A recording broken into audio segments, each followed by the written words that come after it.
From Hollywood, it's time now for...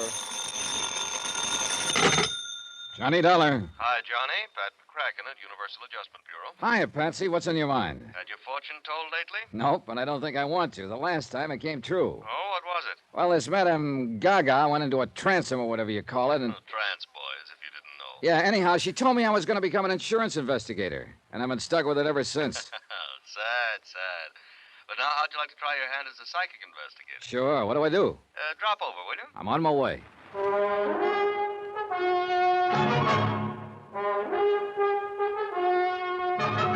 Tonight and every weekday night, Bob Bailey in the transcribed adventures of the man with the action-packed expense account, America's fabulous freelance insurance investigator. Yours truly, Johnny Dollar.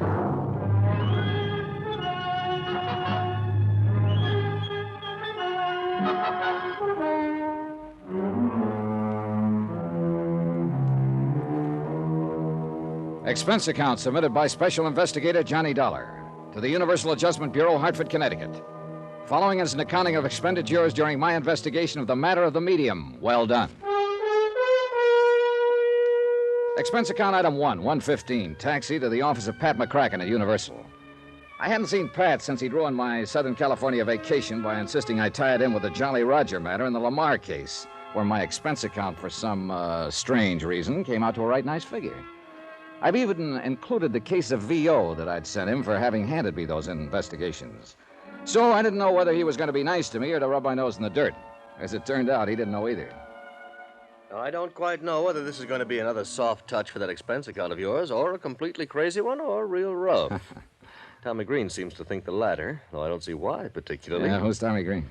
Mid-Eastern life down in New York. Oh, but just bill me as usual. Sure, okay. Now, Tommy says he's run into this sort of thing before, but not on so big a scale. That's why he's worried about it. Pat, you still haven't told me what. Oh.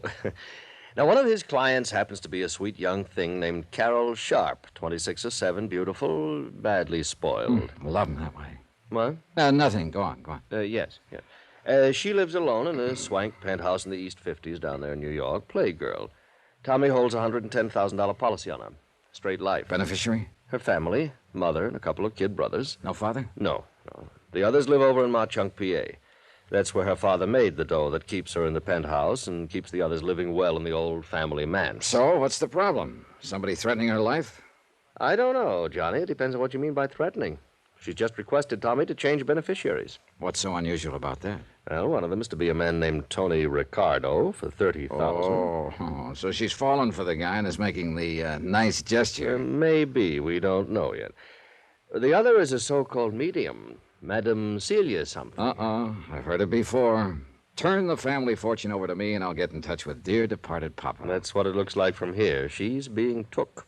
But how could it be any of our business? Last time Tommy was requested to change a beneficiary to a medium, his hale and hearty young client suddenly turned up dead. And they pinned it on the medium? Mm-hmm. Apparently this sort of thing goes on quite a bit. So it has Tommy worried, so he asked for you. All right, just what's he want me to do? What do you want to do? Break out the old crystal ball, Pat, and we'll see. Expense account item 2, transportation, Hartford to New York, and the offices of Mid-Eastern, where Tommy Green turned out to be a mild-mannered, thoroughly likable, successful insurance broker. Come in, Mr. Dollar. Glad you could make it. How'd do, Mr. Green? Sit down, won't you? Thanks. I suppose Pat McCracken's told you what's on my mind. Only that you think one of your clients is being taken for the proverbial sleigh ride by some spiritualist. As you no doubt know, Mr. Dollar, spiritualism is a recognized, well-established religion. Sure, of course. However, as in any other, there are charlatans. And some of these mediums, as they call themselves, take literally millions of dollars every year from people by trickery, by producing weird manifestations that appear to be genuinely supernatural. Tommy, I know what you mean. My own mother took a beating from one of those phonies when I was just a kid. You know, promised messages from father after he died, and at $25 a try. Wow. No wonder you're suspicious of them. And especially of one Madame Celia Morgana. Have you seen this, madam? No, but I believe you'd better. Mm-hmm. Have you changed, what's her name, Carol Sharp's policy yet? No, but I'm afraid I can't stall her much longer. And you're afraid that once you do change it, Carol ain't going to be long for this world, huh? It's happened before, Dollar. Yeah. Well, I can't just barge in on this Madame Morgana, announce that I'm an insurance investigator, and then another... Hey, wait a minute. What's the name of this other beneficiary? Tony Ricardo. Yeah, who is he? All I know is what Carol's told me. Love affair? Yeah, he sounds like a playboy. They do a lot of nightclubbing together. Money? I don't know. Family? I don't know that either. But he's in for 30 of the 110,000 if anything happens to her. If we change the policy. How are you going to start? Well, if this Carol Sharp is all Pat McCracken says she is, this case could have a very pleasant beginning. I stuck around with Tommy Green long enough to listen to him verify what Pat had said about Carol's family, wealth, etc. Take a look at a snapshot of her and get her address. Item 3180, taxi to the Bell Towers at 614 East 52nd Street. A magnificent modern apartment hotel at the edge of the East River. Real swank. The place even had its own private docks with several well-kept cruisers tied up and even a small seaplane. Pat, I warn you, this expense account ain't going to be small. Yes, may I help you, sir? Yes, you can. I'd like a small apartment for a few days. Are you alone, sir? Yes. Well, we still have a small 5-room penthouse suite for $1,500 a month. Huh? With complete maid service, of course. Oh, of course. And on a minimum 1-year lease, of course. Look, all I want is a bedroom, living room type of thing, and I may be here only a week or so. Oh, well, in that case, I'm afraid there's nothing we can do for you unless... Tell me, sir, do you have any recommendations from any of our tenants? Look, I'm an insurance investigator. Here, my card. Oh. And I want something as close as possible to Miss Carol Sharp's apartment. But I don't want to have to rob Fort Private Knox. investigator, did you say? Yeah, that'll do. Oh, dear. Surely Miss Sharp can't be in any kind of... Well, I mean, think what it would mean to our reputation, Mr. Dollar. Stop worrying, will you? She isn't in any kind of trouble, yet. But for reasons that, well, they don't particularly concern you, I need to be as close to her as I can. Ah, what a pleasant thought. And for the same reason, I don't want her to know what my business here is. Of course. Believe me, Mr. Dollar, I'm the very soul of discretion. Good. See that you stay that way. Now, have you got a room or two for me? Oh, let me see. Now, she's in penthouse A on floor 12. There is a 2-room on 10, very nice, at $325 a week. With complete service, of course. Okay, I'll take it. Very well. Just sign this card, please. And, oh, dear, I'm afraid I must have a week in advance. Oh, sure. What's a measly $325? When the 2 bellboys who carried up my 2 bags at $1 apiece settled me in 1013, I must admit the place looked almost worth a tab. Tastefully furnished, spit and polished clean, and with a plate glass panorama view of the bustling East River. Yeah, I wish for a moment that I could afford this sort of lodging. First thing I did was telephone to an old pal. Detective Division, Sergeant Singer. Hey, look, Sarge, I need a rundown on a dirty crook. Who's speaking, please? He's going around acting like an insurance stick, but he's a crook. Oh, what's his name? Dollar, Johnny Dollar. And I tell you, that punk is as crooked as they Don't go come. any further. We know all about him. We got word here in New York that we'll put a stakeout on him the minute we spot his hideout. That copper I can give you. Good, Johnny. Just where you staying? Hi, you old reprobate. I'm at the Towers, East 52nd. The tower? Expense account, huh? How'd you guess? I want to see you. In exactly 21 minutes, I'll punch the time clock and be over. Room 1013. Right. Oh, and be sure it's with soda. Easy, boy. Give you any encouragement, you'll want to name the brand of scotch.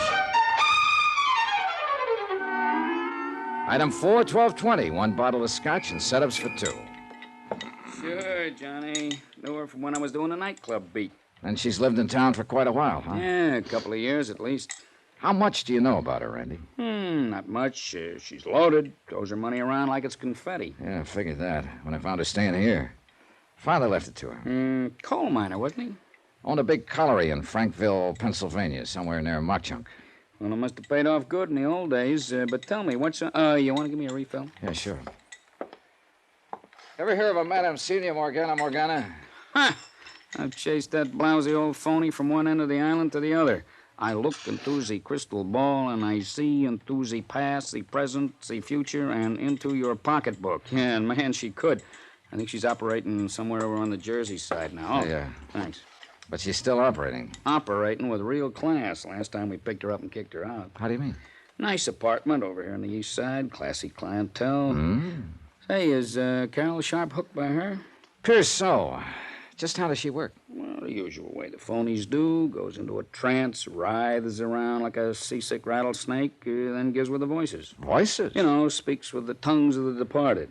Hey, look, where's the money angle in this thing? Well, she makes like the trances cause her great agony of body and mind. Starts with the pitch about doctor bills. And the more clients can afford, the more they pay. And they don't get wise? Yeah, she's smart. Works it like a serial story. Continued next week? No, I don't know. Brief me.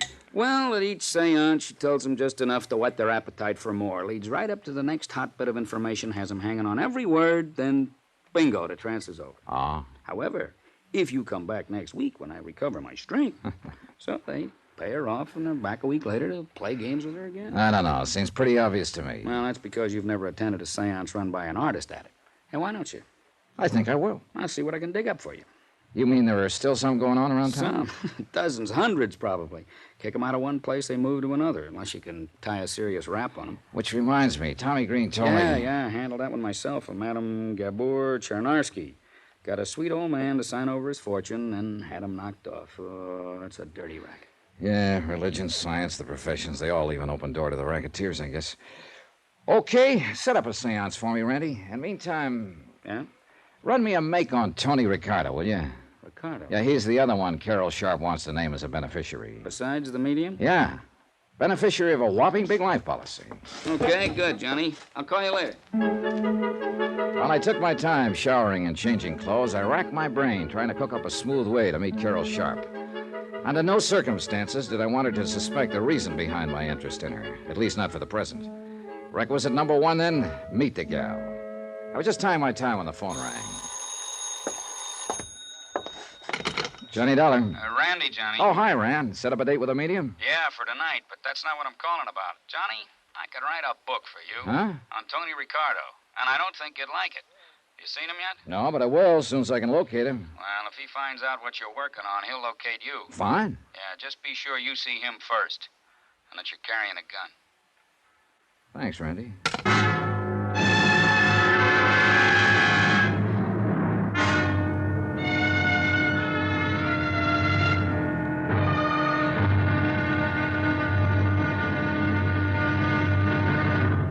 Now, here's our star to tell you about tomorrow's intriguing episode of this week's story. Tomorrow, well, sometimes the best laid plans can take a terrible beating when a lovely girl steps into the picture. Join us, won't you?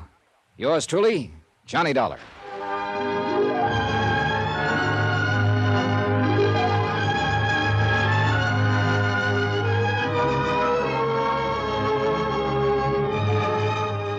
Yours truly, Johnny Dollar, starring Bob Bailey, is transcribed in Hollywood.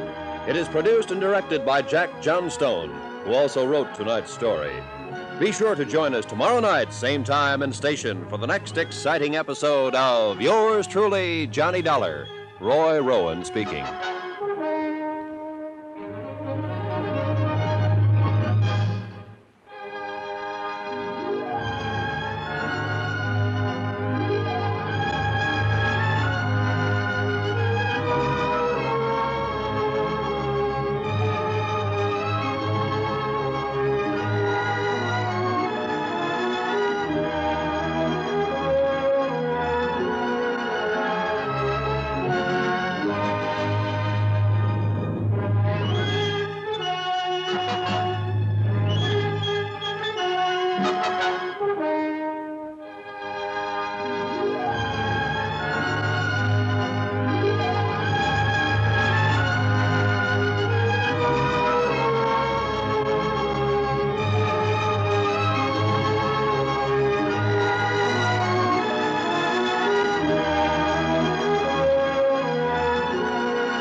From Hollywood, it's time now for...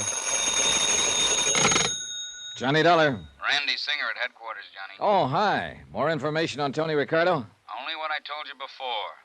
Look out for him. Randy, that doesn't sound like anybody that a gal like Carol Sharp would be associated with. Who knows? For a cut of her money, most anybody'd be willing to act like a nice old coot. Till he got his hands on it. Yeah, I know what you mean. But now I thought you were going to set up a séance for me. Or couldn't you find a crystal ball? I'm working on it. I'll call you. Yeah, do that.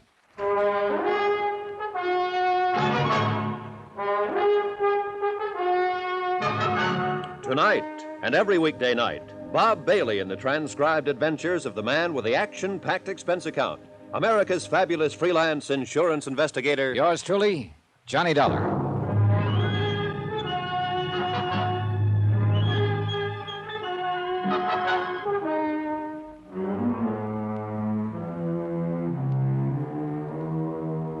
Expense account submitted by Special Investigator Johnny Dollar, location New York City, to the Universal Adjustment Bureau, Hartford, Connecticut.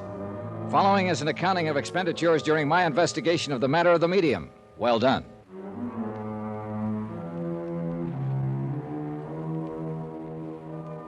Three people to look up immediately. First, Carol Sharp, wealthy heiress who insisted on a funny change in the beneficiaries of a whopping big life insurance policy.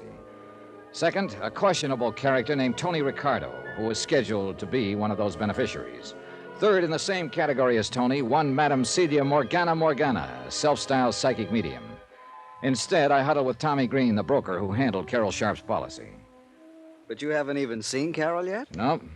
Johnny, I can't stall off changing the beneficiaries of her policy much longer. You've got to do something about this. Because you don't like mediums? This one is a fake. Or you don't like playboys with foreign names? Listen, Johnny, I'm afraid that once she names them in her policy, her body will suddenly turn up floating around somewhere in the East River. But what if I find they're okay? In spite of the opinion of Sergeant Singer of the NYPD. What did he say? Oh, not much. But he hinted that when I meet Ricardo, I'd better be carrying a gun. Well, don't you see? That's exactly what I'm driving at. As for the medium, well, Tommy, you know as well as I do, there are a lot of perfectly legitimate, honest spiritualist churches all over the country. Believe me, Johnny, if this one ever saw the inside of a church, it'd be a miracle. She's a fraud. How do you know? Ever met her? I know how these phonies operate. Ever met her? No, I haven't. I haven't the least idea where to look for her.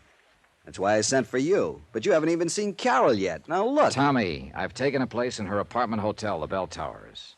Oh, you expense account boys. And I'll meet her as soon as I can, in my own way. Meanwhile, I want you to do something for me. It'll help to get things moving, anything. Find out some more about the beneficiary she wants to cut off. Her mother and two brothers out in Mauchunk, Pennsylvania. Find out how they're doing financially, among other things. How, Johnny? Hire another investigator? I take it that you don't want them to know about it. Well, why don't you cook up some kind of a news item about Carol, the local girl in the big city, and phone it into the local newspaper editor. Those small-town papers love that sort of stuff, and the editor will probably talk his head off about the family if you encourage him a bit. What kind of a news item? Oh, anything that's harmless.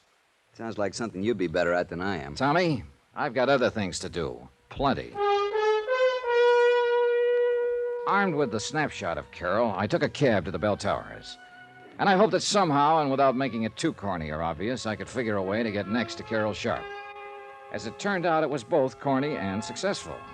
You see, the automatic elevator in the Towers is a slow one. Will you push the button for 12, please? Oh, surely, miss. I'm only going to the... What's the matter? Oh, I'm sorry. Here, I'll push No, it. no. I beg your pardon. I'm sorry, but I can't believe this. Unless I'm psychic. Now, look, mister, this city is too big and sophisticated for... Is something wrong with you? You did want to get off on the 10th floor, didn't you? Yes, I did. Well, we're here. Floor 10, so... Mister, did somebody hypnotize you? Yes. No. Oh, please, miss, excuse me. It's just that I can't believe... Oh, I'm terribly sorry. Well, when I was a kid, I used to have a dream over and over again about a beautiful girl, and her name was Carol. What? The same dream over and over, and it startled me just now because you look just like she did. Oh, but it's all nonsense, and I know it, and I apologize. Carol, did you say? Yes, but it was just a dream, and probably I just imagined that you resemble her, and I'm terribly sorry. I know what this must look like to you. Yes. Like a veridical dream. What? A truth dream. It's a psychic phenomenon. Oh, that. Well, I'm sorry, but I don't believe in that sort of stuff. Oh? Well, it just happens that there are thousands of cases on record and by people of reputation and responsibility. Oh, sure. But now, excuse me, and again, I want to apologize for this, this embarrassing moment. Goodbye. I could see over my shoulder that she left the elevator door open until I'd gone into my suite across the hall. I sat down next to the broad window overlooking the East River, crossed my fingers, and waited. 10 minutes. 15. Hello? Mr. Dollar, Yes, who's that? this is Carol, What? your dream girl. Hello? Oh, I get it. I made a fool of myself in the elevator, and now you're rubbing it in. No, I didn't mean it that way. I hope you don't think I'm being forward, but I'd like to talk with you. About your dream, I mean. What's that mean? And I was afraid you thought I was trying to pull a fast one in the elevator. But, how did you know who I am? I just asked the desk clerk who was in 1013. My name is Carol Sharp. Then it really is Carol. Well, that's amazing. That's why I want to talk to you. Well, there's a nice cocktail lounge downstairs. In half an hour? In half an hour. Bye. Dollar, you are a fast one.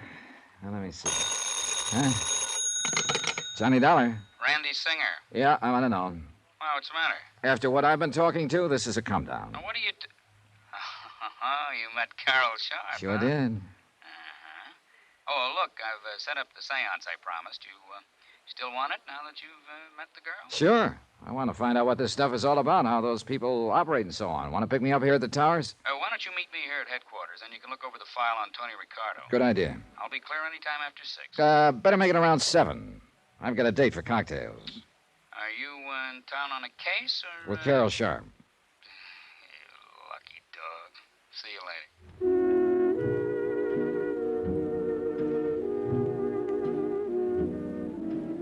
To say that Carol looked like a vision when she swept into the cocktail lounge would have been a gross understatement. Her light blue cocktail gown was probably from Hattie Carnegie, but its lines were simple in the extreme, and it only served to accentuate the fresh, lithe figure and the natural beauty of the girl.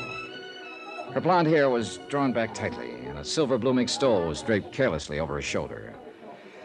If I'd put on an act when I stared at her in the elevator, believe me, this was no act now.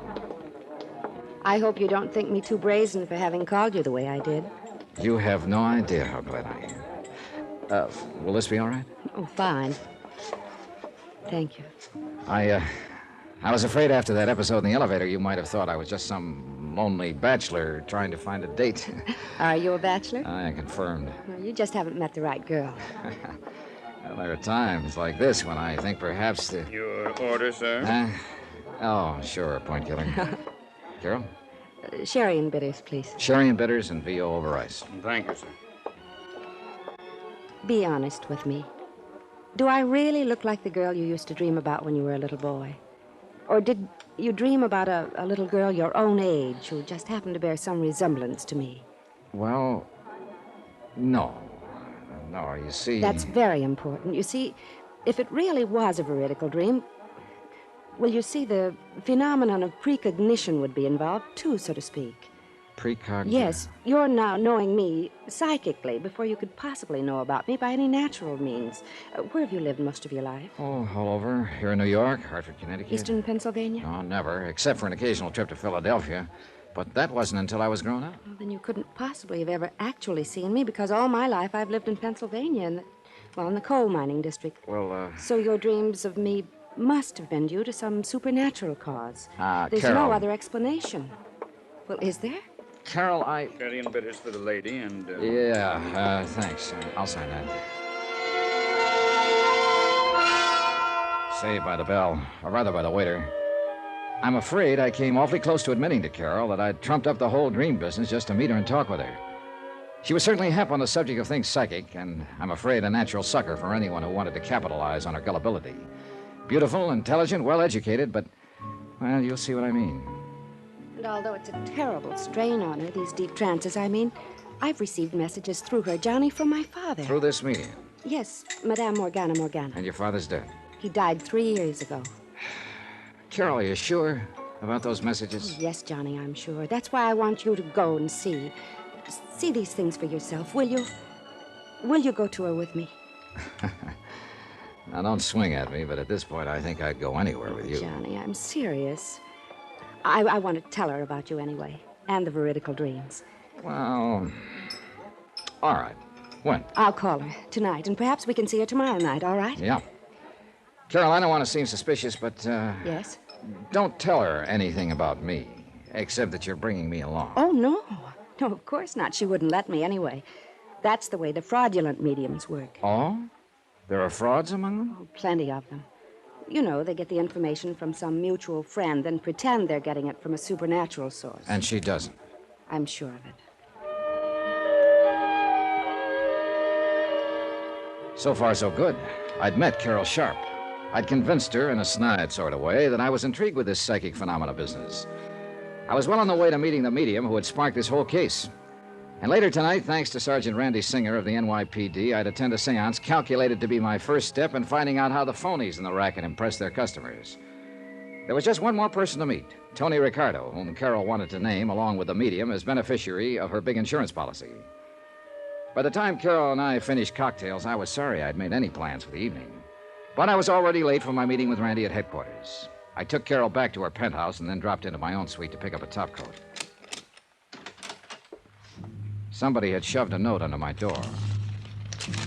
Mr. Johnny Dollar, if you value your life, you'll stay away from Carol Sharp. It was unsigned.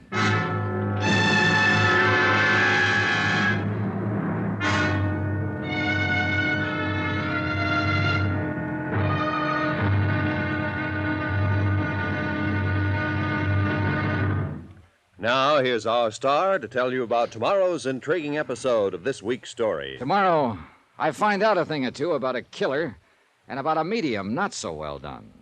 Join us, won't you? Yours truly, Johnny Dollar.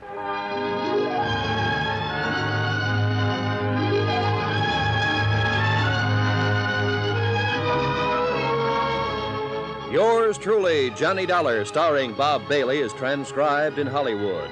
It is produced and directed by Jack Johnstone, who also wrote tonight's story. Be sure to join us tomorrow night, same time and station, for the next exciting episode of Yours truly, Johnny Dollar. Roy Rowan speaking.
From Hollywood, it's time now for...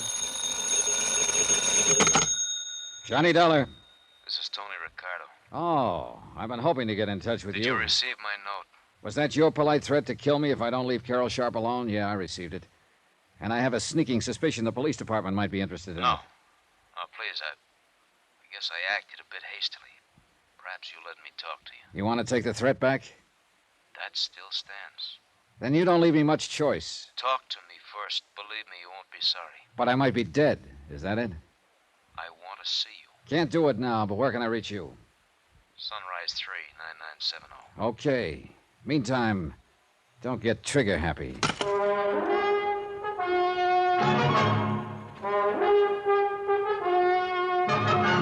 Tonight and every weekday night, Bob Bailey in the transcribed adventures of the man with the action-packed expense account, America's fabulous freelance insurance investigator. Yours truly, Johnny Dollar.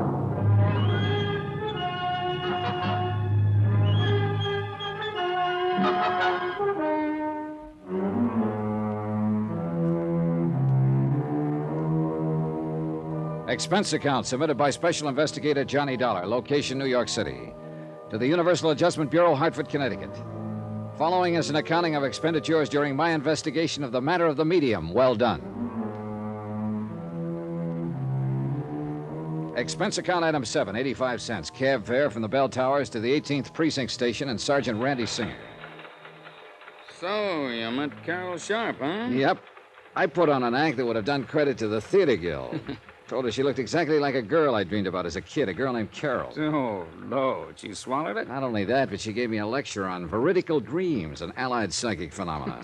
You deserve an Oscar. Also, she wants me to go with her and see this Madame Morgana. Oh, good. When? Tomorrow night. Well, you're not figuring on skipping tonight's seance, are you? Oh, no, not a bit.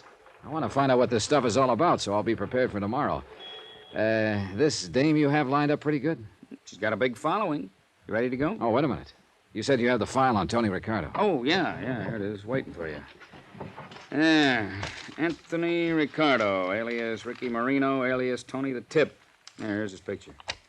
Height 5'9", weight 172, eyes brown, hair sparse gray, suspected member of the Dutchy Sperling outfit, 12 arrests, no convictions. Started as a rum runner back. Hey, this is Tony Ricardo? It's the guy. I would have sworn the man I talked to over the phone was in his 20s. Late 20s at most. You talked to him? After leaving an unpleasant little note under my door at the Towers, he called me on the phone. Now, what kind of note?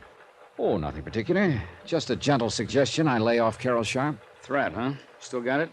But I'm sure that voice couldn't have come from this old geezer. Yeah, well, frankly, I kind of wondered about the Sharp girl being interested in him, even though the file does show he's always surrounded himself with a bunch of young ones. He's probably handed out more mink coats. Oh, Johnny, wait a minute. Old Tony's got a couple of kids. Here, Angela goes under the name of Angela Richards. At least she used that name at Bryn Mawr. Bryn Mawr? Yeah, and Sarah Lawrence College at Bronxville. Yeah, the old boy tried to keep the stigma of his past away from her, I guess. Yeah, you see, married to a doctor over in Hackensack. Respectable housewife. Mm-hmm. What about the other? Anthony Jr., age 26. That was last year. Let's see, that makes him 27 now. Rutgers University, class... not much on him. Unless I miss my guess, he's a chip off the old block. Well, you know where I can find him? All I have is his phone number. What is it? Wait till I see and talk to him. That may be too late. He's what I think he is. Why not ask this medium about him tonight? Yeah, that... Hey, come on, we're late. Let's go.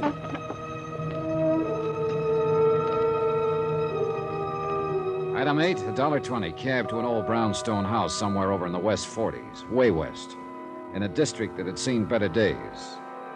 We were greeted at the door by a tall, gray-haired old gentleman dressed in black, except for his white gloves, that somehow reminded me of a pallbearer. Come in, Mr. Singer and Mr. Dollar. Clarabelle is about to begin. Psychometry is the mood this evening. Follow, please. How do you know our names? Oh, I had to give them to him when I made the appointment. Now, what's this psychometry bit? You'll see. Oh, wow. That music gives me the creeps. Yeah, I Shh. Into the temple, please. And be seated. The temple turned out to be an old dining room. Bare wooden floor, heavy drapes over the windows. And as nearly as I could see, a bunch of chairs around in a circle filled with people. The sockets in the ancient chandelier that hung from the ceiling had red bulbs in them that barely glowed. We could hardly see a thing, although I'm sure the light went up very slightly when we made our entrance and then down again, as though somebody was controlling it with a rheostat. Our eyes were almost used to the semi-darkness by the time we seated ourselves in the circle. Nobody spoke, and the weird music from that scratchy record was beginning to get on my nerves or put me to sleep or something. I'm not quite sure what. Then, suddenly, there was a flash of light and a puff of smoke, and so help me... What the... Randy! Shh, quiet. This is all part of the act. Shh. Greetings, Greetings, friends of the unknown, friends of the mystics, of Botan the Indian boy, and the seventh son of the seventh son of Harry Shnu the mighty. And there she stood, in the center of the circle where the flash had gone off. Are we all in the mood? She stood there draped in what looked, even in the dim light, what looked like a slightly soiled bedsheet, pulled in around her ample middle with a hunk of coarse rope. She wore a sort of turban, or maybe it was just an old dish towel wrapped around her head. A faint odor of gin pervaded the room. I guess her feet were bare, for she made no noise as she walked slowly around the circle, holding on a shallow metal tray. Taking a collection so soon, I wondered? Each of you place upon the tray some object very close to you, something you have had a long, long time that has become a part of you. Huh? Shh, you'll get it back. And if the spirits are with us, and there are no dissenting minds among us, if Botan, the Indian boy from the world beyond, is willing to act as our control, we shall learn many strange things this night. Place something close to you upon the tray. Will this watch be on? You must not speak, but keep the mood. Keep the mood. Are we all in the mood? Yes.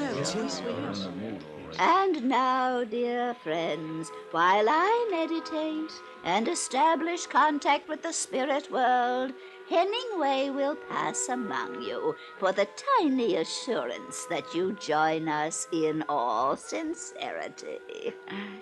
Now join hands to create the flux that will join our thoughts and minds and hearts and open the doors to enlightenment for all of us. $5. Botan, are you with us tonight? $5, please. Botan, will you answer us? $5, Are please. you with us now?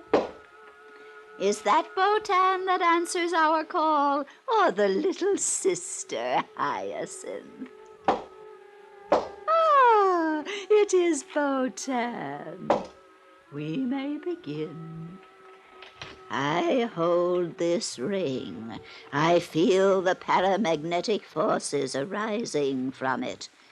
This belongs to a businessman south of here. I seem to see clothing hanging in a large warehouse. Yes. And the sound of many machines, sewing machines. Yes, that's right. And many young girls working at the machines. One by one, she picked the objects off the tray, held them in her hand, and gave a kind of character reading of the owners. Occasionally, somebody in the circle would respond in a way that made it sound like she'd guessed right. Other times, she'd just make with a lot of generalities that could apply to anyone. Finally, she picked up my watch. This watch, I see tall buildings of stone and strange signs on them. I don't know what they mean. Tri-mutual, universal adjustment. Huh? Randy.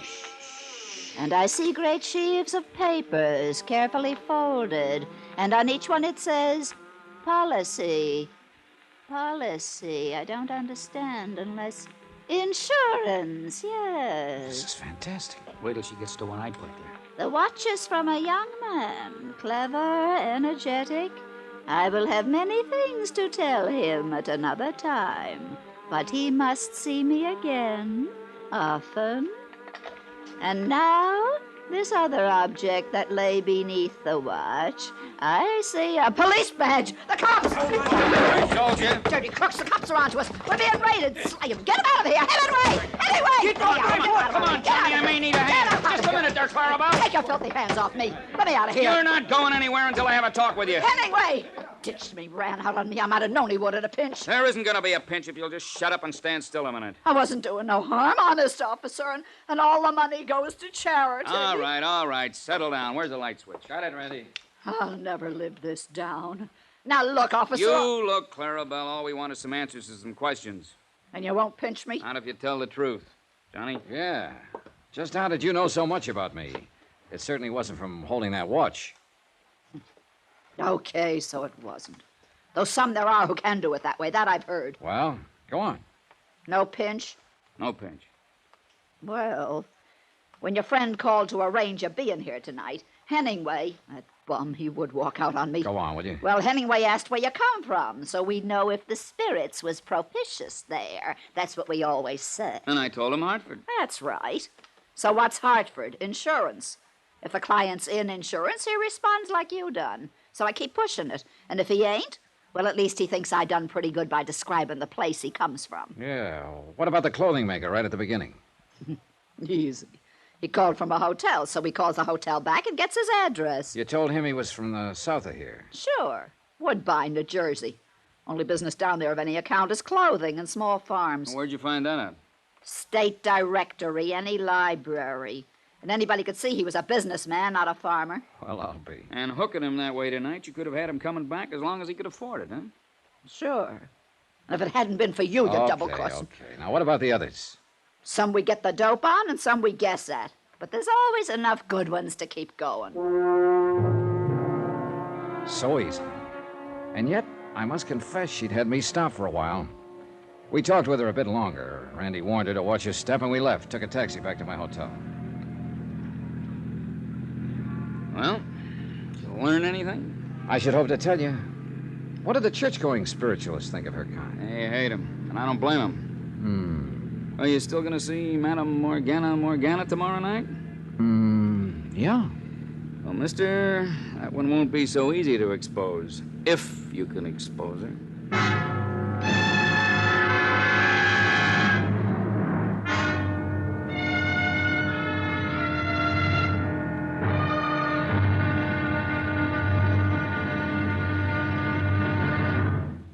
Now, here's our star to tell you about tomorrow's intriguing episode of this week's story. Tomorrow, the medium well done appears.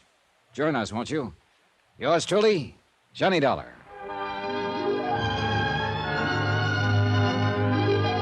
Yours truly, Johnny Dollar, starring Bob Bailey, is transcribed in Hollywood.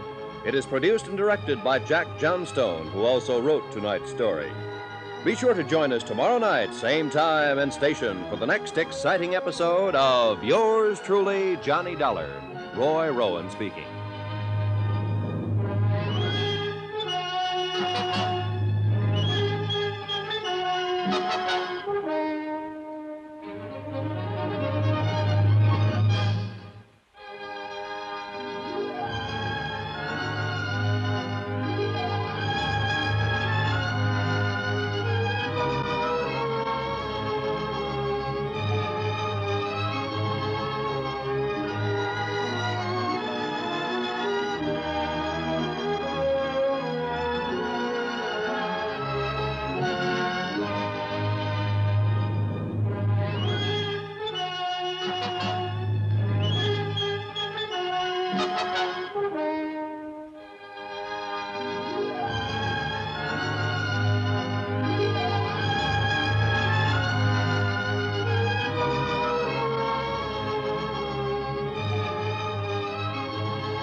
From Hollywood, it's time now for...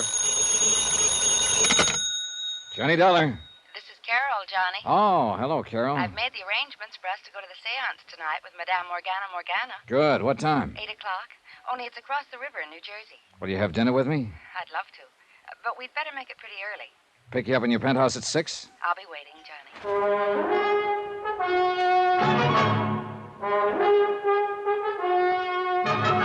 Tonight and every weekday night, Bob Bailey in the transcribed adventures of the man with the action-packed expense account, America's fabulous freelance insurance investigator. Yours truly, Johnny Dollar.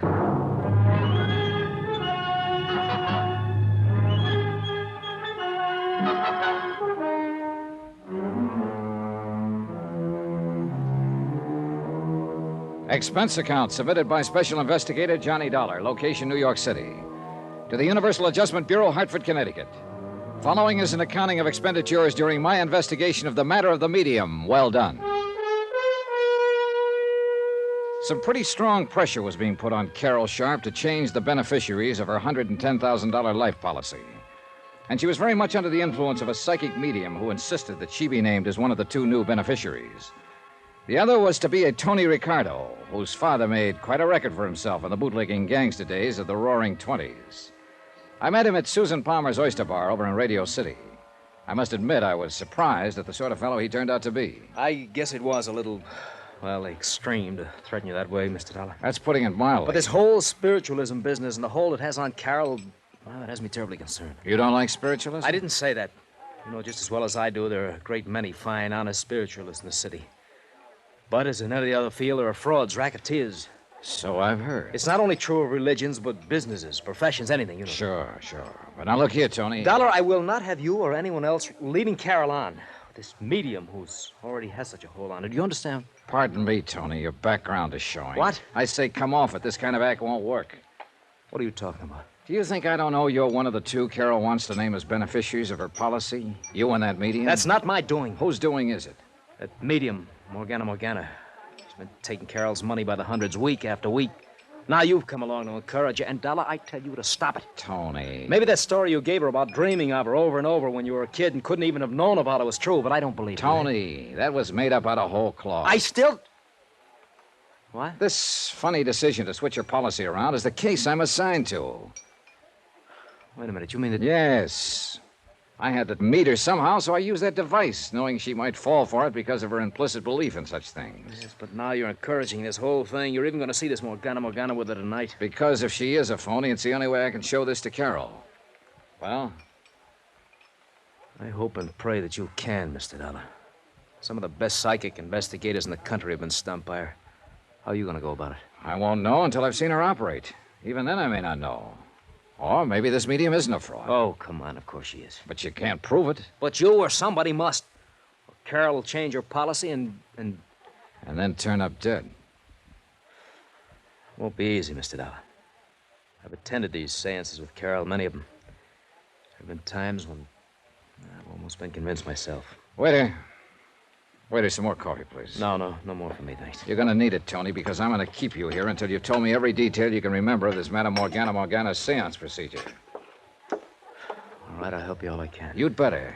I'm still not forgetting that if I fall down on this job, you'll cut into Carol's insurance for a neat $30,000, in spite of your sweet talk. I'll say this for Tony Ricardo. He was thorough, and I began to believe that he was serious in his concern for Carol. Item 12, 10 cents, one fold call to Tommy Green. No, Johnny, no trouble at all in getting the rundown on Carol's family that you asked for. Keep talking. Apparently they're doing all right there in Mauchunk, PA. Neither the mother or two brothers will ever have to really get out and dig for a living. They're all man left and well set up, huh? Yeah. One of the boys, Harold's, turned out pretty well. Works in some office over there, even though he doesn't really need to. What about the other boy? That'd be Dave, the black sheep of the family. Travels with a fast crowd, tears around the country in a sports car, that sort of thing. Oh. Right now, he's somewhere here in New York, just playing around. But, Johnny, are you getting anywhere on this case? Yeah, Tommy, I think I am. Especially after what you just told me. Huh? Item 13, another phone call, this time to Sergeant Randy Singer at 18th Precinct Headquarters. Yeah, Johnny? Got a real easy one for you. What's that? Find a man. Name is David Sharp. Home address, Mauchunk, Pennsylvania. Chunk, Pennsylvania. Got it. Description? None, though he's probably in his 20s. Well, that's not And enough. he's probably staying at a hotel here in the city. Well, yeah, but where? What part of the city? Let me know when you find out, will you? Yeah, now, wait a minute, Kate. Expense account item 14, $106.80, and it includes cabs to several camera shops. One miniature camera with an f2 lens, a couple of rolls of special film, some very special flash bulbs, and a tiny flash holder. Item 15, taxi back to the Towers to clean up and dress for my date with Carol. Then the phone rang. Johnny Dollar. We located David Sharp for you, Johnny. Just dumb luck. Now, who knows, Randy? Maybe you're psychic. Nah, leave us not have that stuff. Where is he? Found him staying at the third hotel we called, the Aberran over on East 53rd Street. Not 2 blocks from that palatial joint where you're staying. Is he there now? No, but he always comes in just before dinner time. Hey, you still haven't told me why you're interested in him. I'm not sure myself. But do me a favor, will you? Like what? When he shows up, put a tail on him. I want to know where he goes, how long he stays, and when he comes back. But you won't say why? Not until I'm sure I know why. Thanks, Randy. Yeah, but I haven't said Thanks, boy. Dinner with Carol could have been one of the pleasantest things in years. But I'm afraid I was preoccupied with matters at hand and she with anticipation. She's promised to try to hear from Daddy again tonight. Oh, Johnny, I so want to speak to him again. Finally, I signed the check. We hopped into a taxi and headed across the river to the Jersey side. We ended up at a rather plain but nice home somewhere on the outskirts of, I guess it's Union City. We were met at the door by a matron of about 45, I should say, who looked like an ordinary, respectable housewife, except perhaps for her quick, discerning eyes. Good evening, Carol, my dear. Oh, and you must be Mr. Johnny Dollar. Yes, Madam Morgana? Yes. Do come in and meet the others who are here to form the circle tonight. Thank you. Carol? Thank you. Carol told me nothing about you except your veridical dreams of her. An amazing experience, isn't it? Perhaps you're really psychic. Oh, I doubt that. But all our friends thought my kid brother Richard was, before he died a couple of years ago. Richard. Richard. That name has been haunting me ever since Carol telephoned. You don't suppose... What, Madame? Oh, no, of course not. Now, here in the parlor are the others who will be with us tonight. May I present Mr. Johnny Dollar, Mrs. Dorothy Jessup. How do you do? Mr. John Price. Hello. Mr. Samuel Froelich. All right. Hello. And, of course, you all know Carol Sharp. Good evening. I see no reason why we shouldn't start. The atmosphere has seemed almost electric tonight. Very conducive to good contact with the, shall we say, the netherworld. And, oh, yes, you may smoke if you like, Mr. Dollar. We're very informal. Oh, I'm sorry. Just sort of a nervous habit, I guess, flicking this lighter. Oh, incidentally, I hope you'll tell these people of your dreams after we're finished. Oh, dear. The atmosphere is tense. We should begin right away. Well, yes, I'll turn on some low music. The six of us sat down in a small circle. On the floor were three long, slender metal trumpets, like Halloween horns, but made of thin metal, spaced about the center of the circle. In the subdued conversation of the next few minutes, I learned it was through these that the spirit voices would come to us, that they would rise in the air and the voices would issue from them. From time to time, there in the pitch-black room, I snapped the cap of my lighter as a reminder of what it was. You mustn't light it, Johnny, you know. No danger. This one hasn't even got a flint in it. I do hope we get some messages tonight. I think we will, Mr. Froelich. I have a feeling that we will. I have that feeling, too. Very strongly. From what Madame told us, you must have definite psychic powers, Mr. Dollar. That should be helpful. Wait. The power's here. I feel it. Almost as though she were suffering Come physical to us. pain. We are ready. The medium sighed and gasped. And we waited and waited. It's hard to describe the tension that comes of waiting that way in a completely darkened room. And it's easy to see how well the imagination can work, the powers of suggestion. There was a slight sound. One of the trumpets. I heard it move. Yes, so did I. That means that they are with us. It seemed to move toward you, Carol. I hope so. Yes, I can feel it in the air near me. Father? Carol. Oh, Father, can you speak to me? There's so many things I wish to ask you. Yes, dear. Yes. It may not sound like much to tell, but believe me, this was impressive. The death-like silence broken only by the faint voice from the trumpet, the whispered questions by Carol, an occasional sigh from the medium, and the shudder of my special little camera, which I hope sounded enough like my lighter had sounded. Yes, Carol. Always do the things I tell you to. You're a good girl, my darling. And you give me great happiness in this lonely, Father?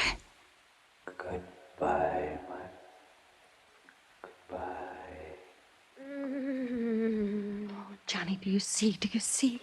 Because only he and I know the things we talked about. Wait. I feel the trumpet is still near us, and perhaps... John. Mr. Dollar, it's for you. Yes? Richard? Yes, John. Dick. I've waited so long to speak to you. Dick. My brother. The brief conversation I carried on with my dead brother Richard was amazing. Of things in my childhood that I thought nobody else even knew about. Personal, intimate things that can only be known to a brother or someone equally close. It was fantastic, amazing, awe-inspiring. Except for one thing. I never had a brother. I didn't tell this to anyone. I played it straight and even stayed around and discussed my trumped-up dreams after the séance. But I needed proof, and I couldn't wait to get back to New York to the police lab where I could develop the infrared film in my little camera.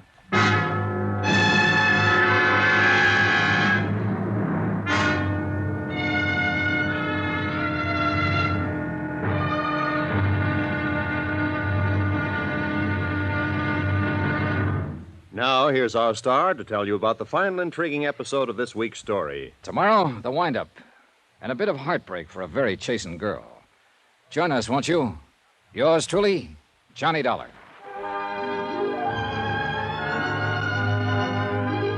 Yours truly, Johnny Dollar, starring Bob Bailey, is transcribed in Hollywood. It is produced and directed by Jack Johnstone, who also wrote tonight's story. Be sure to join us tomorrow night, same time and station, for the next exciting episode of Yours truly, Johnny Dollar. Roy Rowan speaking.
From Hollywood, it's time now for...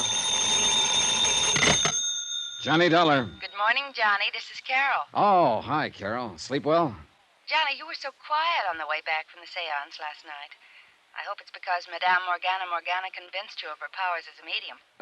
How much did you pay her for that séance, Carol? $100. $100? Want to meet me in the coffee shop downstairs for breakfast? I'd love to. 15 minutes? 15 minutes. Goodbye. Oh, and weren't you thrilled to hear the voice of your dead brother again? Yeah. Bye. Except that I never had a brother.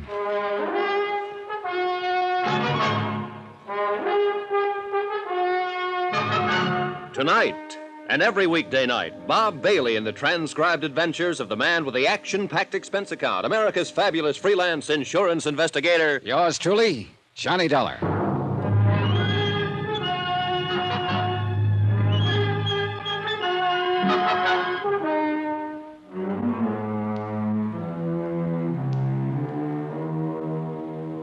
Expense account submitted by Special Investigator Johnny Dollar, location New York City. To the Universal Adjustment Bureau, Hartford, Connecticut. Following is an accounting of expenses during my investigation of the matter of the medium. Well done. Expense account item 18, 10 cents, phone call to Carol Sharp.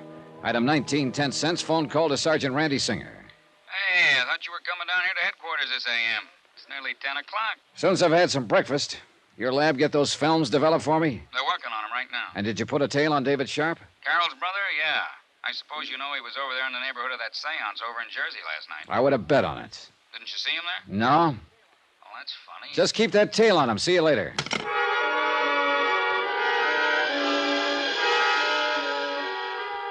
Item 20, 1070, long-distance call to the city editor of the Mock-Chunk, Pennsylvania Herald Express.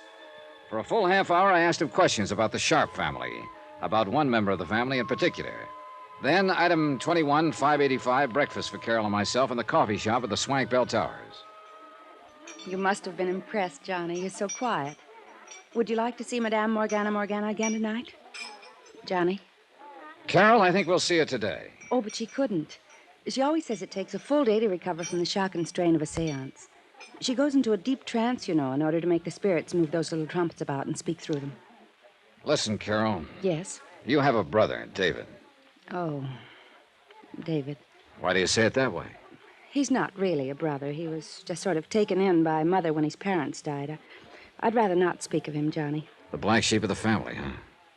Mother insisted on taking care of him. He was only 12 or 13. I've forgotten. Father didn't want to, but he permitted it. Why didn't he want to? Because David's father had been a criminal, and his father before him. Even David's mother was... And my father was afraid. Yeah, that blood would tell. Yes. Your father left money to him, along with the rest of you. Yes, he did. But not as much. And David has resented that. But no matter how much he had, he wouldn't have enough. His sports cars, the fast company. Johnny, how did you know about Listen, that? Carol, I'm an insurance investigator. What? I came down here to look into this matter of your wanting to change the beneficiaries of your policy to cut off your mother and brothers in favor of this medium and Tony Ricardo. Johnny, I hate you for this. Why didn't you... I didn't dare let you know until I found out a few things. This is the most... And I think I have. Including the fact that Madame Morgana, who persuaded you to make the change, is nothing but a clever fraud. No, that isn't true. And I'll prove it to you. If you'll call your boyfriend, Tony Ricardo. Tony... Take him down to the 18th Precinct Police Station where I'll be waiting for you. But Tony hasn't. You think because his father was a kind of gangster years ago... In Tony's case, I hope blood won't tell. 18th Precinct, both of you. All right, Johnny, we will be there.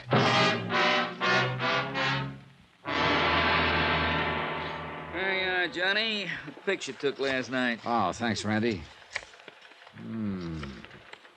Hey, why'd you ever get the idea of using infrared light and infrared film? Anything else, anything that let them know I was taking pictures would have busted up the séance. Hey, look at this one. Yeah, I'd like to publish those. Scare a lot of those phony psychics out of business and out of town. Oh, here's the one that I'd like... Mr. Dollar, we're here. Hi, Dollar. Oh, hello, Tony. Miss Sharp, Mr. Ricardo, this is Sergeant Singer. How do you do? Hi. And now, will you please show us this proof you were talking about? Yes, Dollar. How did you make out, huh? Made out very well, Tony, thanks to a miniature flash camera I had tucked into my pocket last night. I guess you wondered, too, how Madame Morgana worked her racket. He did not. Tony knows as well as I do that she's completely honest. Like any normal person, he may have questioned the almost miraculous powers of this woman in the beginning, but no trumped-up tricks that you... Where did you get this picture? And look at this one. She's moving that trumpet herself with the long, kind of extended handles. Extension grip, they call it. She probably hid it in the front of her dress. Oh, no.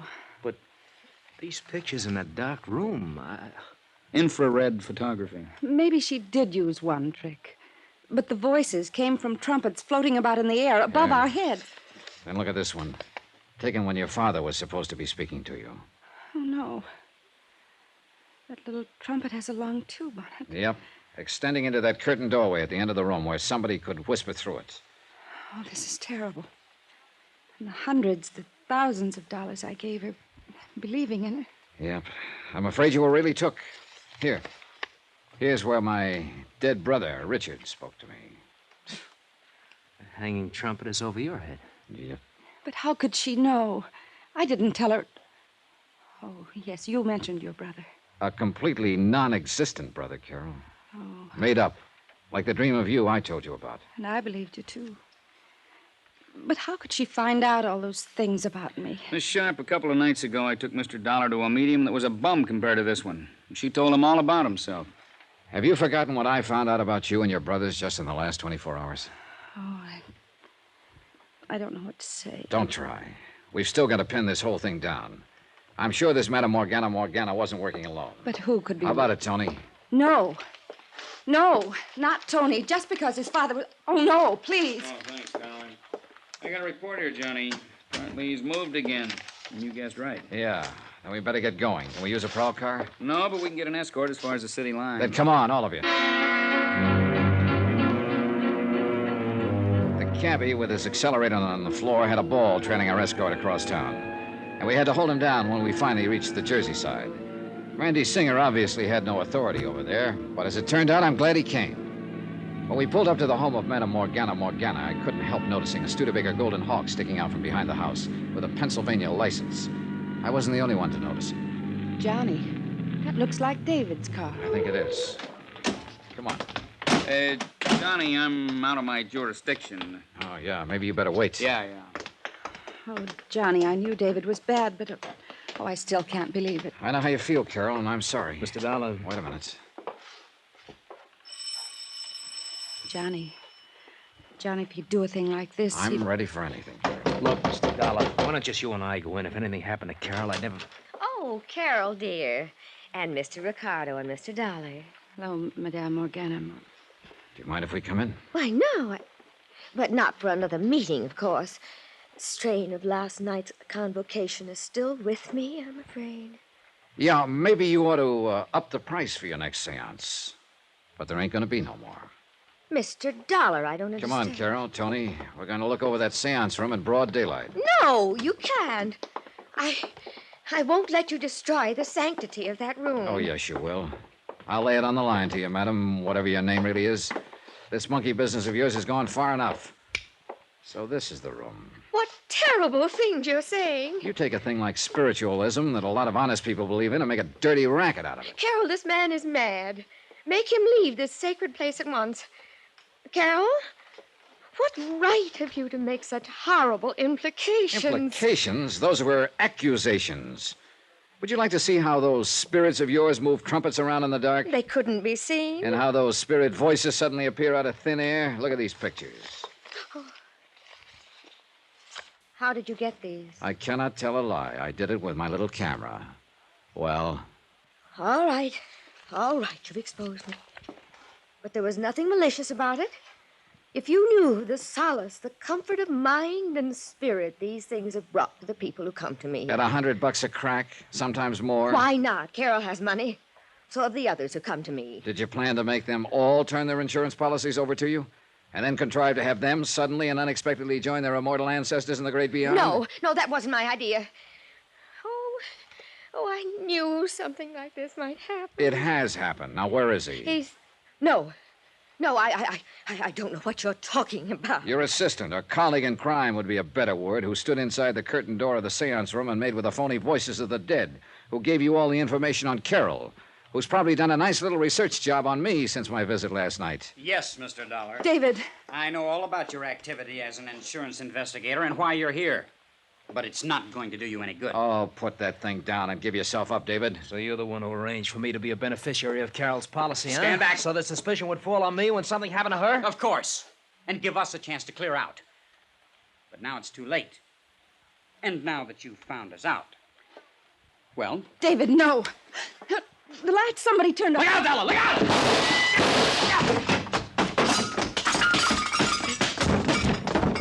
Are you dirty? Pull a gun on me, will you? Easy, Johnny. Control yourself. I'll knock you. Randy. If you'll just get up off my chest. Here, the lights. But, David. When I flicked off the lights, Tony here made a dive for him. Here he is, wrapped up in the corner there. Yeah, I've got his gun. Ooh, you got a mean left there, Johnny. Oh, I'm sorry, Randy, but... See, I thought this was out of your jurisdiction. I got curious about comparing your lousy photography with the room itself, Johnny, so I sneaked in the back door. When I saw what was going on, I lost my head, I guess. All right, Dave, up on your feet. Oh, Johnny. Easy, Carol. Better get her out of here, Tony. Yeah, sure. And remember that crack about blood will tell? Well, I think you can prove to her that in your case, at least, whoever said it was all wet. Well, what happens to David Sharp and Madame Morgana will be up to the courts. It's a cinch she's out of the ghost racket for a while. A long while. And of course, Carol did make a change in her policy to cut off David. Expense account, item 20-something, cab back to New York, hotel bill, and fare back to Hartford, $417.35. Expense account total, $892.90. Oh, and if you don't mind, I'll hang on to that tricky little camera and stuff in case I run into another medium well done. Yours truly, Johnny Dollar.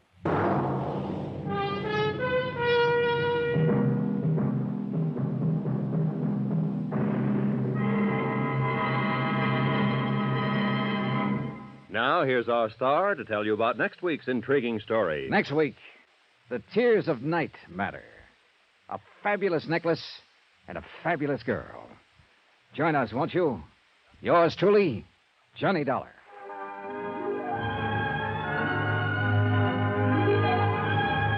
Yours truly, Johnny Dollar, starring Bob Bailey, is transcribed in Hollywood. It is produced and directed by Jack Johnstone, who also wrote this week's story. Heard in our cast were Virginia Gregg, Lawrence Dobkin, Lorene Tuttle, Harry Bartell, Eleanor Audley, Joseph Kearns, Herb Vigran, Junius Matthews, Tony Barrett, and Sam Edwards. Musical supervision by Amerigo Marino. Be sure to join us on Monday night, same time and station, for another exciting story of yours truly, Johnny Dollar. Roy Rowan speaking.